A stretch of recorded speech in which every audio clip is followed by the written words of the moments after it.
I feel like in 10 years time, 20 years time, it's going to be who can take who's back, basically. It's turning into that. It's standing in front of a guy and trying to take their back by whatever means. Some basic hand fighting, good hip rotation, like there's some basics on the back that'll make you really good really fast. I totally agree. Most of the time when we see people cinch in a rear naked choke, they do it as their opponent is transitioning from one position to another.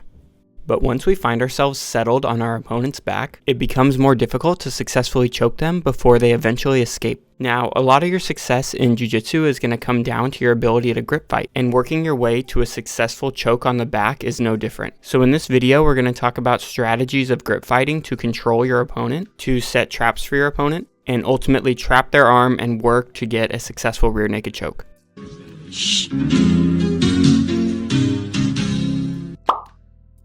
Now, the aspect of control I want to highlight in this video comes down to having tunnel vision. And we talked about tunnel vision previously when we broke down this match footage that was sent in through the Discord. And we emphasized how having tunnel vision on getting that seatbelt grip can lead to our opponent eventually escaping. Now, when we take the back, a lot of times our goal is going to be to get control over our opponent's hand. And you can see Gordon currently has that control. But as his opponent breaks that grip, if you have tunnel vision on getting control of the hand, you'll chase it. But Gordon does not chase the hand. He leaves his elbow close to his opponent's body. So when his opponent tries to bring their elbow back inside, there's no space for them to do that. If they are able to get their elbow on the ground, you may be able to switch to an armbar on the other side. But at that point, they've pretty much escaped. So while we may start with this direct straight grip, he doesn't have tunnel vision over maintaining that grip. And instead, he focuses on control, and eventually he's able to reestablish that grip on his opponent's wrist. Now again, here you can see Gordon start with a grip on his opponent's wrist, and as his opponent breaks that grip, he does not chase it, and instead uses this half claw grip to maintain control, and then eventually he works his way back to that wrist control very effortlessly. Almost as effortless as hitting the like button because it costs you nothing and it really helps out the channel.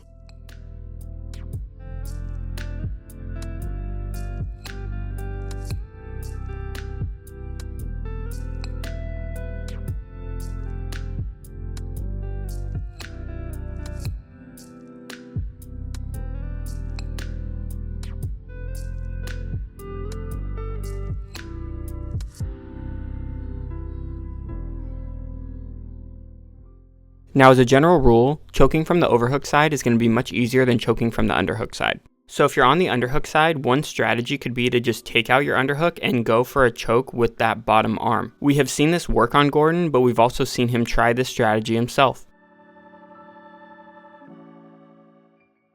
Another strategy that Gordon used in ADCC and talks about on his Instagram is from the underhook side, he still initiates the choke with that top arm and tries to encourage his opponent to roll through. If they complete the roll, that allows him to cinch in the rear naked choke. And Gordon talks about on Instagram how his opponent should be just trying to bring their head to the mat. And this will force Gordon to have to abandon the choke if he wants to maintain control of the back.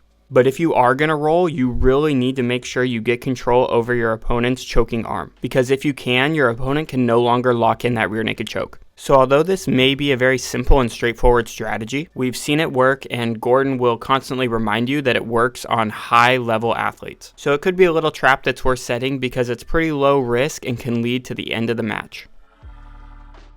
Now, when we're talking about trapping an arm, it's important to understand the hierarchy of grips. And Danaher talks about this very extensively in his instructional. But just to breeze by it here, the least desirable grip we can have when we're fighting from the underhook side is a straight indirect grip where our opponent's right hand is grabbing our right hand. The next grip up the totem pole is a straight direct grip where our left hand is grabbing our opponent's left hand. Next, we have an indirect cross grip where, in this example, our opponent's right hand is grabbing our left hand. And then the top of the hierarchy is a direct cross grip.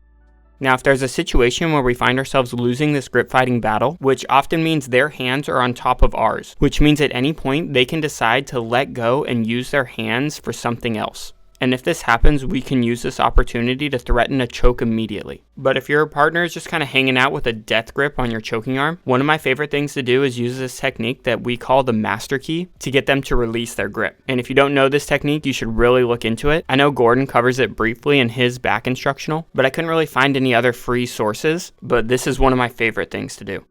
And when it comes to trapping arms, you can do so with any grip, as we see Ethan Crelinsten doing here with a direct straight grip. But the most reliable way to trap someone's arm is with this direct cross grip. Now, a great way to get this cross grip is early on, right? In transition, while you're progressing to the back, you can already be searching for that cross grip and trap their arm immediately. And one of my favorite ways to do this recently is taking this grip that Craig has here, and while you're falling to the underhook side, you can quickly throw your hand down and grab that cross grip. But once we kind of settle into the back, it's going to require a bit of grip fighting to get to that cross grip. And we're going to go over a very common grip fighting sequence that you can use to get this cross grip. So ideally, we have a direct straight grip on our opponent's hand here, and we work our way to get a second direct straight grip on our opponent's other hand. We use this second straight grip to try and shove our opponent's hand down towards their belly button. A lot of times, our opponent's reaction is to free their other hand and go grab our wrist. This makes it feel like they're doing something, and we say, cool, thank you, we're going to take this opportunity to transfer to a direct cross grip.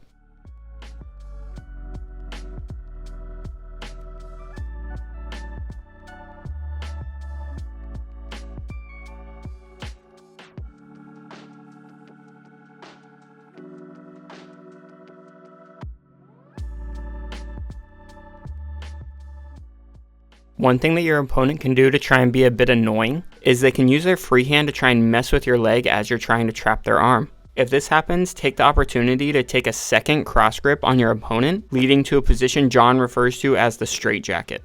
Another thing they can do is they can raise their elbows really high, making it difficult for you to trap their arm and eventually leading to them exploding out. And also, if they lift their elbow high, it gives them room to swim underneath your cross grip. So be sure when you're taking this grip, you're trying to pin it against your chest.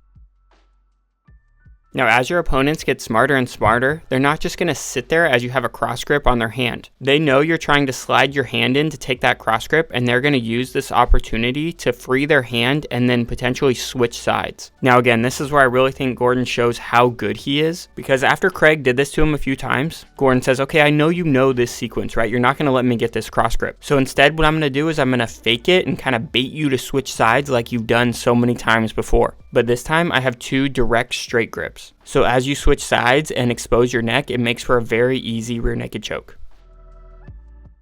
So from a defensive perspective, please be sure you know why you're switching sides, and don't switch sides after your arm is trapped, because that leads to a situation where your bottom arm is now trapped, and it's probably one of the worst situations you can be in. And you're probably going to get finished in the time it would take for you to hit the like button. And from an offensive perspective, after you've trapped their arm, it may be a good idea to initiate this switching of sides. So keep that in mind next time you trap someone's arm. If you found any of the tips or tricks helpful, please consider joining the Patreon and subscribing and sharing the video, because that really does help the channel a lot. Thank you all for the support, and we'll see you in the next one.